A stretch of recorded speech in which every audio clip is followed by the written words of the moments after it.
সকাল থেকে দুপুর পর্যন্ত ধাপে ধাপে সংসারের কাজগুলো কিভাবে গুছিয়ে রাখি, বাড়ি গুছিয়ে রাখার সহজ উপায়। রাধে রাধে বন্ধুরা, কেমন আছো তোমরা সবাই? আশা করি ভীষণ ভালো আছো। আমরাও কিন্তু খুব ভালো আছি। আজকে হচ্ছে বৃহস্পতিবার, তোমাদের সাথে নিয়ে আজকের ব্লগটা শুরু করছি।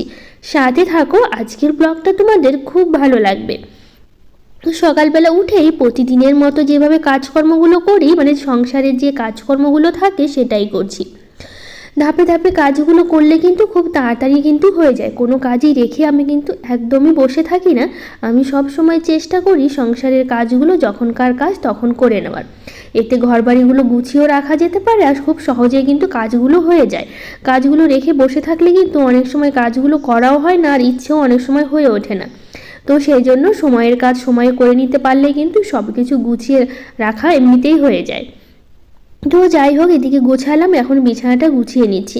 এখন যেহেতু ছুটির দিন চলছে, তো সেই জন্য কিন্তু অনেকটা দেরি করে বলতে পারো ঘুম থেকে উঠেছি আমি। এখন মোটামুটি 7টার দিকে আমি কিন্তু উঠেছি। 7টার দিকে উঠেই কাজকর্মগুলো শুরু করছি।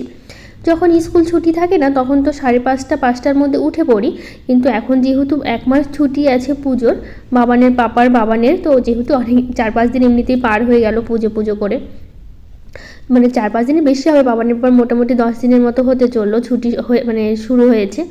তো আর বেশি মানে আর 20 দিনের মতো আছে, তারপর তো স্কুল খুলে যাবে। তো যাই হোক, যে কটা দিন ছুটি আছে একটু আরাম করে নিই, একটু আরাম করে বলতে পারো কাজকর্মগুলো করি। মানে মানে যখন উঠেছি তারপর থেকে কাজগুলো রেখে দিই না, সঙ্গে সঙ্গে করে নিই। আগে তো এই টাইমে অনেক কাজ হয়ে যেত, মানে 7টা মানে তখন আমার মোটামুটি সংসারের বাসি যে কাজকর্ম মানে সবই হয়ে যেত। স্নানটা তখন আমি স্নান করতে যাবো এরকম। আর এখন সেই সময় ঘুম থেকে উঠে কাজকর্মগুলো করছি। এই যে গোছানো, তারপরে ঘর বাড়িগুলো ঝাড় দেওয়ার, বুঝতেই পারছো এখন বাবান বাড়িতেই থাকছে, কতটা অগোছালো হতে পারে। কারণ ওরা যতক্ষণ বাড়িতে থাকে প্রচণ্ড অগোছালো হয় ঘর বাড়িগুলো। কারণ কি বলো তো, সারাক্ষণ বাড়িতে থাকে, তো যখন স্কুলের সময়গুলোতে আমি একাই থাকি বাড়িতে, ঘরগুলো একবার গোছালেই সারাদিন গোছানো হয়ে যায়, তারপরে আর গোছাতে হয় না। এখন যেহেতু বাবা ছেলে দুজনেই বাড়িতে আছে, দিনে একবার কেন 10 বার গোছালেও ঘর বাড়িগুলো আর গোছানো থাকে না। মানে এত অগোছালো করে রাখে, যে জিনিসটা সেখানে নিয়ে আবার ফেলে রাখবে, ওই জিনিসটা আর গুছিয়ে রাখবে না। সারা দিন আমাকে বলতে পারো গোছাতে হয়। তো এই যে দেখো, বাবান দুষ্টুমি করেই যাচ্ছে। ও ঘুম থেকে উঠেছে বেশ অনেকক্ষণ হলো, এখনও চোখ ডলতেই আছে। তো এইদিকে আমি কাজকর্মগুলো করছি, আর বাবানও দেরি করে উঠছে। আর তার মধ্যে হচ্ছে একটু মেঘলা মেঘলা করছে, আজকে সকাল থেকে বেশ ভালোই মেঘলা মেঘলা করছে। কারণ হচ্ছে কটা দিন বেশ গরম দিয়েছিল, কিন্তু আজকে থেকে কিন্তু বেশ ভালোই একটু মানে মেঘলা মেঘলা করছে, ভালোও লাগছে। সারাটা দিন ঠান্ডা ঠান্ডা আছে, ওয়েদারটা ভালো লাগছে। নইলে কদিন যা গরম দিল, কিন্তু এবার পূজাতে বৃষ্টি হওয়ার কথা ছিল, সেরকম কিন্তু বৃষ্টি একদমই হয়নি। দশমীর দিনই একটু বৃষ্টি হয়েছে, তাছাড়া হচ্ছে মানে এই কটা দিন কিন্তু বৃষ্টি দেয়নি। দশমী থেকে একটু মেঘলা মেঘলা আমাদের এদিকটা হয়েছে। তো যাই হোক, আর পুজো তো এবার মামার বাড়িতে কাটালাম, তোমাদের তো ব্লগে সবটাই বলা হয়েছে। আর এইদিকে দেখো, ফোন করছে বাড়ি থেকে বারবার যাওয়ার জন্য, ফোন করেই যাচ্ছে। তো এইদিকে আমাদের আবার কি কাণ্ড হয়েছে জানো, আমাদের হচ্ছে কালকে ওই যে বলেছিলাম না, মানে কালকে না সরি আগের দিনে ব্লগে, 2 দিন আগে ব্লগটা দিয়েছিলাম যে ঠাকুমাকে দেখতে গেছিলাম। কারণ হচ্ছে একটু অসুস্থ হয়ে গেছিলো, বাড়িতে গেছিলাম, তারপরে হঠাৎ আসার সময় আমাদের হচ্ছে বাইকের চাকাটা লিক হয়ে গেছিলো। তো এমনিতেই চাকাটা অনেক দিন, মানে টায়ারগুলো আর কি অনেক দিন হয়ে গেছে, পাল্টাতেই হতো, পাল্টাবো করে বাবার পাল্টাচ্ছিল না, বারবার লিক হয়ে যাচ্ছিলো। তারপরে হচ্ছে সে বাড়িতে এসে দেখি এই অবস্থা। বাবার মনে হলো যে একটু মনে হচ্ছে লিক হয়ে গেছে, তখন দেখলো মানে পেছনের চাকা সামনের চাকা হয়েছে, আর দেখেছি পেছনের চাকা, সামনের চাকার দিকে খেয়ালই করেনি, পিছনের চাকা দেখেছে, বলছে না সবই তো ঠিক আছে। তো বাড়িতে এসে দেখে এখন সামনের জায়গাটা এই অবস্থা। সারা রাস্তা ওভাবে আসা হয়েছে, জানো, ভাগ্যিস কিছু একটা হয়নি, মানে এত ভয় লাগছিল বাড়িতে আসার পর। তো যাই হোক, এইদিকে এখন আমি ঘর বাড়িগুলো ঝাড় দিচ্ছি। তো এইদিকে বাড়ি থেকে ফোন করেই যাচ্ছে আজকে যাওয়ার জন্য, কিন্তু বললাম যে আজকে যেহেতু মানে বৃহস্পতিবার করে আমাদের নিরামিষ খাওয়া হয়, বাবা নেবো বললো আজকেও নিরামিষই খাবে, তো সেই জন্য না নিরামিষই চলছে। তো আজকে জানি আজকে তো দশমী, তো যাই হোক দশমী অনেক আগেই পার হয়ে গেছে, তবু সবাইকে বলছি শুভ বিজয়া। দশমীর অনেক অনেক ভালোবাসা, ছোটদের অনেক ভালোবাসা আমার তরফ থেকে, আমার পরিবারের, আর বড়দের হচ্ছে প্রণাম। অনেক ভালোবাসা নিও তোমরা সবাই। তো যাই হোক, এদিকে কিন্তু আমি ঘর বাড়িগুলো মুছে নিচ্ছি, মুছে নিয়ে তারপরে হচ্ছে পুজো করব। আজকে তো বৃহস্পতিবার, তো এইদিকে জানো আজকে কি হয়েছে, আজকে স্নান পুজো খাওয়া মানে করতে করতে একদম 10 মানে পুজো শেষ করেছি তখন বাজে হচ্ছে 10টা বাজে। 10টার দিকে আজকে হচ্ছে পুজো হচ্ছে শেষ হয়েছে, মানে ঘরের পুজো।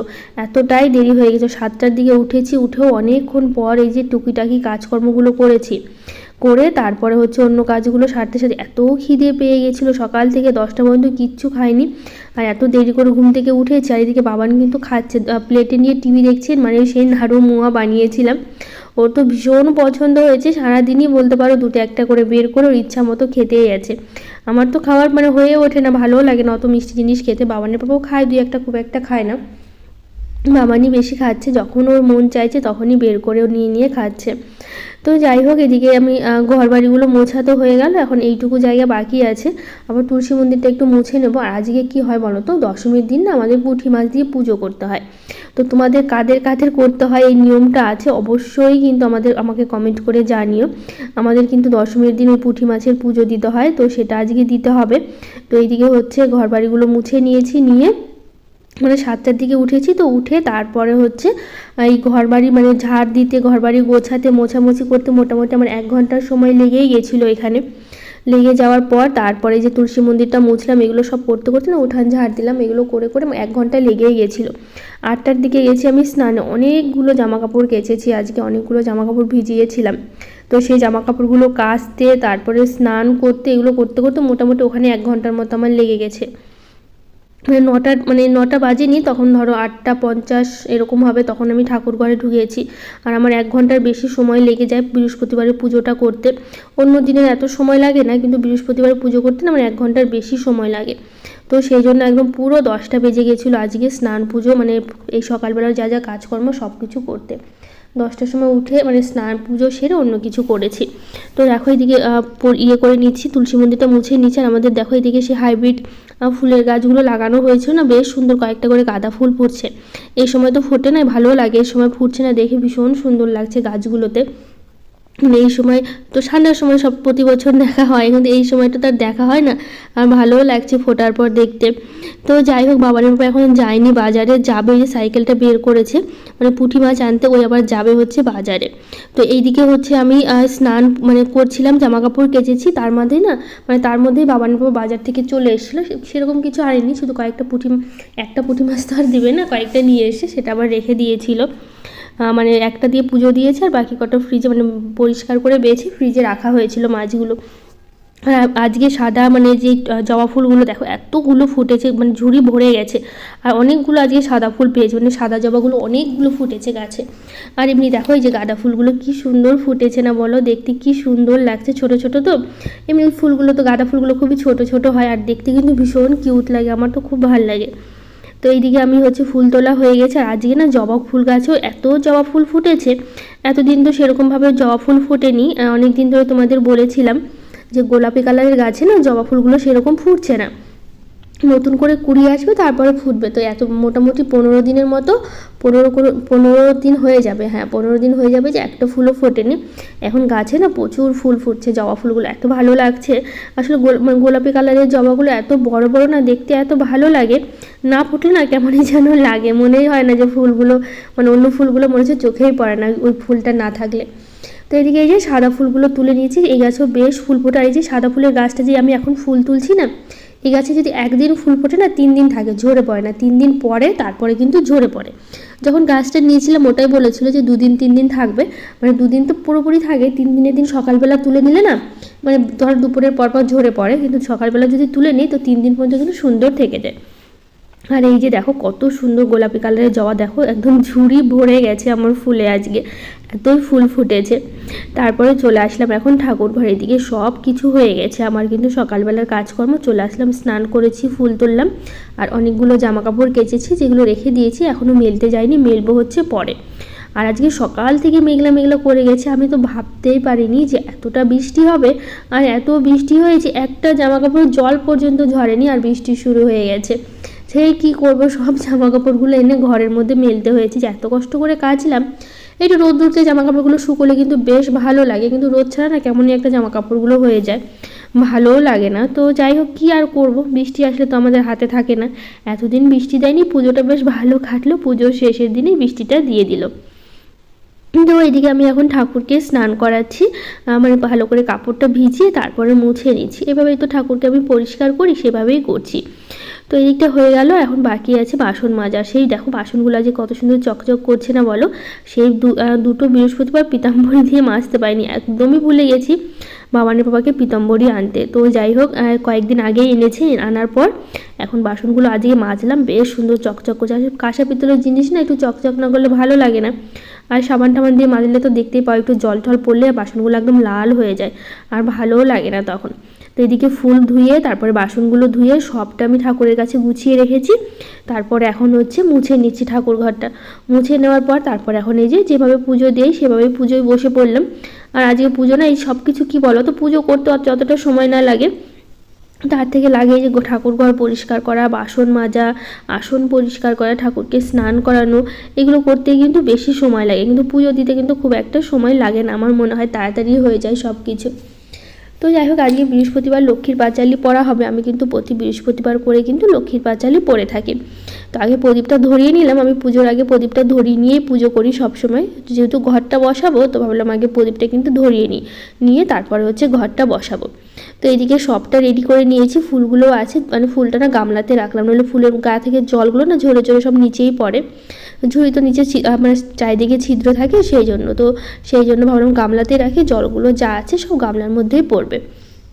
আর আজকে বললাম না দশমীর ওই পুঁটি মাছ দিয়ে যে পুজোটা আমাদের করে, ওটা কিন্তু আমি করিনি, বাবানের পাপাই করেছে। আসলে এদিকে আমার এতটা দেরি হয়ে গেছিলো, 7টার সময় উঠেছি, তোমাদের বললাম 7টা থেকে 8টা পর্যন্ত আমার বাসি কাজকর্ম করতে লেগেছে। তারপরে মোটামুটি 1 ঘন্টার মতো, 1 ঘন্টা ঠিক না, আর একটু কমই লেগেছে। ওই যে ধরো স্নান করলাম আর জামা কাপড় কাচতে, ওগুলো ধুতে পরিষ্কার করতে ওখানে কিছুটা সময় লাগলো। তারপর থেকে পুজো করতে 1 ঘন্টার মতো, একদম পুরো 10টাই বেজে গেছিলো আজকে পুজো করতে। তো সেই জন্য বাবানের বাবাও স্নান করে নিচ্ছে সকাল সকালই।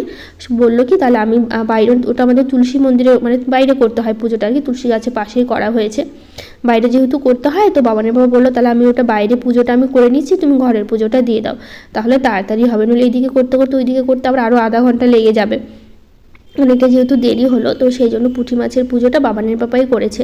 আমি তোমাদের ভিডিওতে পরে দেখিয়ে দেবো যে কিভাবে আমাদের ওই রকম পুজো করে, আর তোমরা করো কিনা সেটা কিন্তু অবশ্যই আমাকে কমেন্ট করে জানিও। তো আজকে যেহেতু অনেকগুলো সাদা জবা ফুটেছে, তো ভাবলাম আজকে একটু ঠাকুরকে সাদা জবাগুলো দিয়ে সুন্দর করে সাজিয়ে দিই। গাছ ভরে গেছিলো আজকে ফুলে, এত ভালো লাগছে, সাদা জবাগুলো দেখতে কিন্তু ভীষণ সুন্দর লাগে। তো সেই জন্য ভাবলাম একটু বেশি বেশি করে ঠাকুরকে সাদা জবা দিয়ে সাজিয়ে দিই। তো সব ঠাকুরকেই সুন্দর করে সাজাই আমি প্রতিদিনই, যখনই পুজো দিই আমার ফুল দিয়ে সাজিয়ে পুজো দিতে কিন্তু ভীষণ ভালো লাগে। তো সেই জন্য সবসময় আমি ফুল দিয়ে সাজিয়ে পুজো দেওয়ারই চেষ্টা করি। তো যাই হোক গোপালকে দেখো আজকে ফুল দিয়ে সাজিয়ে দিয়েছি, কেমন লাগছে গোপালকে জানিও। আমার কিন্তু বেশ লাগছে, একদম ফুলের মধ্যে মনে হচ্ছে যেন বসে আছে, তাই না বলো। তো ওই যে বাকি ঠাকুরকেও দিচ্ছে, আর যেহেতু আজকে অনেকগুলো গোলাপি কালারের জবা ফুটেছে তো সেই জন্য এদিককে দিচ্ছি। তো আমি আর কৃষ্ণ ঠাকুর বা গোপালকে গীতাকে গোলাপি কালারের জবা দেই না, আমি আসলে জানিও না যে দেওয়া যাবে কি না, তো সেই জন্য আর দেওয়া হয় না। তোমরা কিন্তু অবশ্যই জানিও যে গোলাপি কালার মানে লালের মতোই লাগে অনেকটা দেখতে, তো এই মানে এই জবাটা দেওয়া যাবে কি না গোপালকে, কৃষ্ণকে, তারপরে হচ্ছে গীতার ওপরে দেওয়া যাবে কি না, যদি দেওয়া যায় বলো, আমি অবশ্যই দেবো ঠাকুরকে। আসলে এই কালারের ফুলটা বাদ দিয়ে সব ফুলই আমি দিই, আর নীলকণ্ঠ তো দেওয়া যায় না, সেই জন্য ওগুলো বাদ দিয়ে দিই। আর গোলাপি কালার লাল কালার এটা দিই না, সাদা জবাটা ঘিয়া কালারের যে জবাটা আছে ওই জবাটাই দিই। তো এদিকে আমি পুজো শেষ করলাম, লক্ষ্মীর পাঁচালিটাও কিন্তু আমি পড়ে নিয়েছি, যেটা আমি প্রতি বৃহস্পতিবার করে পড়ি, তো সেটা আমি কিন্তু পড়ে নিয়েছি। নিয়ে তারপরে হচ্ছে এদিকে আমি পুজো শেষ করলাম। তো চলো এবার দেখাই আমাদের মানে কি বলবো দশমীর যে পুঁটি মাছের পুজো করে সেটা। আর আজকে তুলসী গাছে জল দেওয়াটা কিন্তু বাবানের পাপাই করেছে। দেখো এইদিকে ওই যে ঘটের সামনে পুঁটি মাছটা দেখতেই পাচ্ছি কীভাবে পিঁপড়াগুলো এসছে দেখো। আর সাথে না লোহার কিছু ধরো কোদাল, হাতুড়ি, দা, এগুলো তারপরে কুলা, এগুলো একটু মানে সেগুলোতে একটু আলপনা দিয়ে একটু পুজো দিতে হয় সাথে, আর এরকম ঘট বসিয়ে জাস্ট একটু পুজো দিতে হয়, তাহলেই হয়ে যায়। আর আজকে তুলসী মন্দিরে হচ্ছে পুজোটা হচ্ছে বাবানের পাপাই দিয়েছে, তুলসী গাছে জল দেওয়া, ফুল দেওয়া, ধূপকাঠি দেখো না, এটা বাবানের পাপাই করেছে। তো যাই হোক এদিকে করলাম, দেখো কি সুন্দর হাওয়া দিয়েছে, ভেবেছিলাম বৃষ্টিটা হবে না হাওয়ার জন্য, এই জামা কাপড় মেলতে গিয়ে 1 ঘন্টার মতো হয়তো ছাদে ছিল, আর যেহেতু রোদ নেই মেঘলা মেঘলা করেছে, হাওয়া দিয়েছে, ভেবেছিলাম শুকিয়ে যাবে। 1 ঘন্টার মধ্যে সারাটা দিন মানে সেরকম যে জোরে বৃষ্টি হয়েছে তা না, ওই যে টিপি টিপি যে বৃষ্টিটা ঝিরিঝিরি হতে থাকে না সারাটা দিন, সেই সারাটা দিন হয়ে আছে। তো দেখো বাবানের হাতে একটা লাঠির মতো সে হচ্ছে ধনুক বানিয়েছে। আমাদের বাড়িতে গেছিলাম না সেদিন, ওই যে ঠাকুমাকে দেখতে বললাম, সেদিন বাবা বানিয়ে দিয়েছে। সেই মহাভারত দেখেছিল, মহাভারতে তো সেই তীর ধনুক দেখেছে। তারপর থেকে যে তোমাদের বলতাম না বাবান খুব মহাভারত পছন্দ করে, ও প্রতিদিন দেখে। তো ওর এত পছন্দ হয়েছে তীর ধনুক, ওকে বানিয়ে দিতেই হবে। তো বাড়িতে আর সেরকমভাবে আমাদের বাঁশের কিছু ছিল না, সেই ফাটাতে হবে, বাঁশ আছে তো বাবা বানিয়ে দেয় না। তো সেদিন আমাদের বাড়িতে বাবা মানে নিয়ে গেছে, মানে আমরা গেছিলাম না, বাবা ছিল তো বাবাকে বলেছে বানিয়ে দিয়েছে, সেটা নিয়ে সারাটা দিন ওই দেখো নিয়ে খেলতেই আছে। কয়েকটা পাটকাঠি আছে বাড়িতে, মায়ের বাড়ি থেকে এনেছিলাম ওই ধূপ মানে ধূপাশিটা ধরানোর জন্য, ধূপ দেখানোর জন্য। পাটকাঠি হলে নারকেলের ছোবাগুলো ধরাতে একটু সুবিধা হয়, সেগুলো থেকে পাটকাঠিগুলো নিয়ে নিয়ে সারাটা দিন মানে ওর মনের মতো করে খেলতেই আছে। ওর আর কিছু লাগছে না, মনে হচ্ছে এখন খাওয়া দাওয়াটাই বন্ধ করে দিলে আরও ভালো, কোনো সমস্যা নেই। ওটা নিয়ে সারাটা দিন খেলছে, দেখতেই পাচ্ছ। তো যাই হোক, এদিকে হাওয়া ছিল তো বাবানকে বললাম কি কয়েকটা ক্লিপ এনে দাও, কোটার মধ্যেই ক্লিপটা রাখি, মানে হাওয়া দিয়েছে ছোটো ছোটোগুলো লাগিয়ে দেবো যদি পড়ে যায়। তো সেই জন্য যে বাবান আবার এনে দিল, ওটা সিঁড়ি ঘরের ওখানেই রাখা ছিল। তো বাবার আবার এনে দিল, এনে দেওয়ার পর তারপরে হচ্ছে ওই ক্লিপগুলো অল্প কয়েকটাতে লাগাতে পেরেছি, কারণ বেশি ক্লিপ তো ছিল না, আর সবটাতে একটা একটা করে ক্লিপ হবেও না। তো সেই জন্য ছোটো ছোটোগুলোতে কয়েকটা ক্লিপ লাগিয়ে দিলাম। আর এদিকে জামা কাপড়গুলো সব আমি মেলে দিচ্ছি, দেখো ভালো মানে শুকিয়ে গেলে কত ভালো হতো। আর এই যে বাবার ওই ধনুক নিয়ে সারাটা দিন ব্যস্ত। তো যাই হোক, চলে আসলাম রান্না করতে। এত দুধ কিসের বলো তো, সেই মনে আছে মামার বাড়িতে গিয়েছিলাম তোমাদের, দুদিন ওখানে থাকা হয়েছে, 3 দিন আমাদের দুধ নেওয়া, মানে 2 দিন নেওয়া হয়নি, আর হচ্ছে আজকে দিয়ে তাহলে 3 দিন হবে। তো ঘষে বলছি এর আগে তো মানে 10 দিনের করে আমাদের টাকা দেয় আর কি, 10 দিন পর পর টাকা দেওয়া হয়। তো বলছে 3 দিনের তো দুধ নেওয়া হয়নি। তা বাবা বললো তাহলে ঠিক আছে, তাহলে 3 দিনের দুধ একসাথে দিয়ে দিন আজকে। তো হাফ কিলো নিয়ে করে করে তো 1.5 কিলো দুধ হয়ে যায়। তো বলছি এত দুধ দিয়ে কি করব, আর এই দুধটা কিন্তু আজকে না কালকে নেওয়া হয়েছে, আসলে কালকে আর কিছু করা হয়নি দুধ দিয়ে, মানে মানে সেই তো গেছিলাম হচ্ছে মায়ের ওখানে, তো তো সেই জন্য দুধটা নিয়ে রেখে দিয়েছিলাম, আজকের না কালকের দুধটা ছিল ফ্রিজেই রাখা ছিল।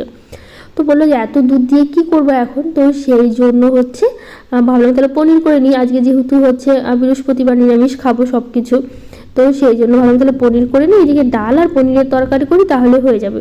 তো যেই জন্য বাড়িতে আমি যেভাবে পনির করি সেভাবেই করলাম, রেখে দিয়েছিলাম চাপা দিয়ে পনিরটা মানে ছানাটাকে। তো দেখো একদম সুন্দর পনিরের মতো কিন্তু সুন্দর হয়ে গেছে। আমি এভাবেই কিন্তু বাড়িতে হচ্ছে পনির করে থাকি, মানে ভিনিগার দিয়ে আমি সবসময় পনিরটা করে থাকি। বাড়ির পনিরগুলো কিন্তু বেশ ভালোও লাগে খেতে। তারপর এই যে ডালটা আমার হয়ে গেছে, মুগ ডাল আর পনির, আজকে আর সেরকম কিছুই করবো না, এটাই করব। তো মুগ ডালটা আমি করে নিয়েছি, মুগ ডালটা হয়ে গেছে, প্রথমে তো ভেজে আমি হচ্ছে সেদ্ধ বসিয়ে দিয়েছিলাম, তারপরে দিলাম পনিরগুলো দিয়ে খুব ভালো করে আমি কষিয়ে নেব, মানে কষিয়ে বলতে গেলে ভেজে নেবো আর কি। ভেজে নিয়ে তারপর মশলাটা আমি করে নিয়েছিলাম, এর মাঝে পনিরটা চাপা দিয়ে রেখেছিলাম, তো একটু তো আধা ঘন্টা তো রাখতেই হবে মানে সেট হওয়ার জন্য, তো সেই জন্য আধা ঘন্টার মধ্যে রেখে দিয়ে চাপা দিয়ে তারপরে হচ্ছে আমি এদিকে মশলা ডালের সব কিছু আমি রেডি করে নিয়েছিলাম। তো এদিকে মশলাটা খুব ভালো করে কষিয়ে নিয়েছিলাম, হাতে আমি আবার দিয়েছিলাম আলু সেদ্ধ, ভেবেছিলাম আলু সেদ্ধ দিয়ে কিছু একটা করা যাবে, তো ভাবলাম তারপরে হঠাৎ মনে হলো তাহলে পনির করব। ভাতটা আমি অনেক আগেই করে রেখেছিলাম, মানে ভাতের মধ্যে আলু সেদ্ধ দিয়েই দিয়েছিলাম, তো আজকে আর সেই জন্য সেদ্ধ আলু দিয়ে পনিরটা করছি, আর মানে সেরকমভাবে আলু দিইনি, তো সেই জন্য ভাবলাম সেদ্ধ আলু আছে কি আর আলাদা করে ভাজবো, তাহলে একবারেই হচ্ছে মশলার সাথে আলুটা কষিয়ে নেব। তো সেই জন্য হচ্ছে আলাদা করে আলুটা আর ভেজে তুলে নিইনি, মশলার সাথে একবারে সেদ্ধ আলুটা কষিয়ে নিয়েছি। দিয়ে তারপরে যে মশলাটা কষানোর পর দিয়ে দিলাম মানে পনিরগুলো ভেজে রাখা পনিরগুলো দিয়ে কিছুক্ষণ নাড়াচাড়া করে এর মধ্যে দেবো হচ্ছে এখন জলটা দিয়ে ভালো করে ফুটিয়ে নেবো, একটু পাতলা পাতলা ঝোল করবো, নইলে না সবসময় পনির নামানোর পর না তখন মনে হয় যেন ঝোল আছে, পরে ঠান্ডা হলে একদমই শুকনো হয়ে যায়। তো দেখো একটু ঝোলঝোলই রেখেছি, আর একটু ঝোলটা কমিয়ে নিয়ে একবারে নামিয়ে নেবো, তাহলে কি হবে বলো তো, পনিরটা না ঠান্ডা হলেও না একদমই শুকনো শুকনো হবে না, খেতে কিন্তু বেশ লাগবে। তো যাই হোক, এদিকে বাবানের বাবা আবার বাড়িতে নেই, বাবানের বাবা গেছে আবার বাইক ঠিক করতে, মানে ওই যে তোমাদের বললাম না বাইকে লিক হয়ে গেছে, নতুন চাকা লাগাবে, তো সেই জন্য গেছে বাইক নিয়ে ঠিক করার জন্য। তো এদিকে আমি আর বাবার বাড়িতে আছি, এখন ভাত খেয়ে নিচ্ছি, আমার তো প্রচণ্ড খিদেও পেয়ে গেছে, বাবানের বাবা খেয়ে কিন্তু বেরিয়েছে, তাড়াহুড়ো করে একটু খেয়ে বেরিয়ে গেল, কারণ হচ্ছে ওর বাইকে আবার দেরি হয়ে যাবে নইলে, সেই জন্য। তো যাই হোক, এদিকটা দেখো আমি হচ্ছে বাবানকে খেতে দিয়েছি, আমি আর বাবান খেয়ে নিলাম, আর বাবানের বাবা তো বললাম বেরিয়ে গেছে, নতুন আমাদের বাইকের টায়ার লাগাবে, সেই জন্য খাওয়া দাওয়া শেষ করে এখন চলে এসেছি রান্নাঘরটা পরিষ্কার করতে, কারণ প্রচণ্ড খিদে পেয়েছিল, তো রান্নাঘরটা আজকে আর পরিষ্কার করিনি, যেহেতু সেই 10টায় পুজো শেষ করে তারপরে একটু মুড়ি টুড়ি কিছু একটা খেয়েছিলাম, সেরকম যে কিছু ভারী কিছু খেয়েছি তা না, হাতে করে একটু মুড়ি নিয়ে খেয়েছি, প্রচণ্ড খিদে পেয়ে গেছিলো, তাড়াহুড়ো করে খেলাম। এখন রান্নাঘরটা পরিষ্কার করেছি, তো মানে খাওয়া দাওয়া শেষ, রান্নাবাড়ির যে কটা বাসন আছে সে কটা বাসন মেজে নিলেই হয়ে যাবে। তো বাসন মাজার মানে প্রথমে তো বাসনগুলো মেজে নিয়েছি, নিয়ে তারপর এখন এই যে ধুয়ে রাখছি, সকাল সকাল কাজকর্মগুলো হয়ে গেলে কিন্তু বেশ ভালো লাগে, আর আজকে তো দুপুরের মধ্যে সব কিছু হয়ে গেল, স্কুল থাকলে অবশ্যই এটা টাইমে এত তাড়াতাড়ি মানে এত দেরি হতো না, 10টার মধ্যে সব কাজ কমপ্লিট। কিন্তু এখন যেহেতু ছুটির দিন, তো সেই জন্য একটু ধীরে সুস্থে আরাম করে কাজগুলো করছি। তো যাই হোক, কেমন লাগলো আজকের ব্লগটা জানিও। আজকের মতো টাটা।